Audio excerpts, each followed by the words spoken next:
मार्च महिना सुरू झाला की उन्हाळ्याची चाहूल लागते, पण यंदा उन्हाळ्यानं जणू वेळेआधीच दार ठोठावलंय. सकाळपासूनच अंगाची लाई करणारे चटके, दुपारी रस्त्यावर पसरलेलं शांत वातावरण आणि सावलीच्या शोधात फिरणारे नागरिक, अशी परिस्थिती सध्या विदर्भात पाहायला मिळते. पाहूयात काय परिस्थिती आहे. संपूर्ण राज्यभरात मार्च महिन्यापासूनच उन्हाचे चटके जाणवू लागलेत. विदर्भात तर तापमानाचा पारा थेट 40 अंशांपर्यंत पोहोचलाय. तापमानाची तीव्रता वाढल्यानं अंगाची लाही होत असल्याचं पाहायला मिळतंय.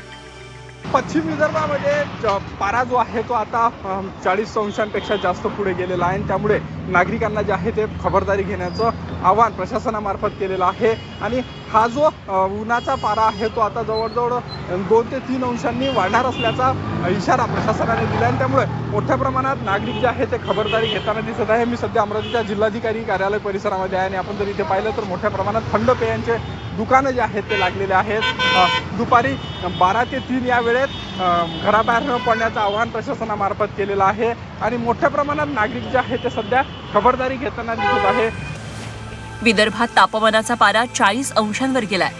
अमरावतीत 40 अंश सेल्सिअस, नागपूरमध्ये 38, वर्ध्यात 39, भंडाऱ्यामध्ये 38, बुलढाण्यात 36, गोंदियामध्ये 38, चंद्रपूरमध्ये 38, गडचिरोलीमध्ये 38, यवतमाळमध्येही 38, अकोल्यामध्ये 40 अंश सेल्सिअस तर वाशीमध्ये 37 अंश सेल्सिअसची नोंद झाली आहे.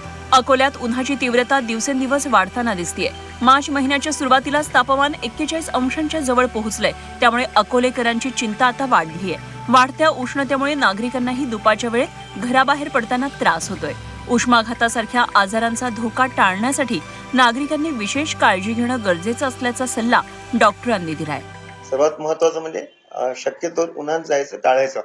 आवश्यकता असेल तरच जा. जाताना कानाला बांधून जा. शक्यतो सुती कपडे घाला आणि अशा हलक्या रंगाचे गडद रंगाचे कपडे शक्यतो टाळायचे. दुसरं, घरून निघताना पाणी वगैरे भरपूर पिऊन जा, म्हणजे आपल्याला डिहायड्रेशन होणार नाही.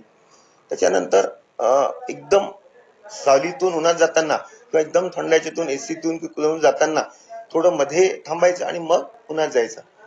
जितकं उन्हात जायला टाळायचं. कडक उन्हाळ्याशी सामना करताना आरोग्याची काळजी घेणं हीच काळाची गरज ठरतेय. कारण उन्हाचा तडाखा टाळता येणार नाही, पण योग्य काळजी घेतली तर त्याचा धोका नक्कीच कमी करता येऊ शकतो. जयेश जगड, झी 24 तास, अकोला.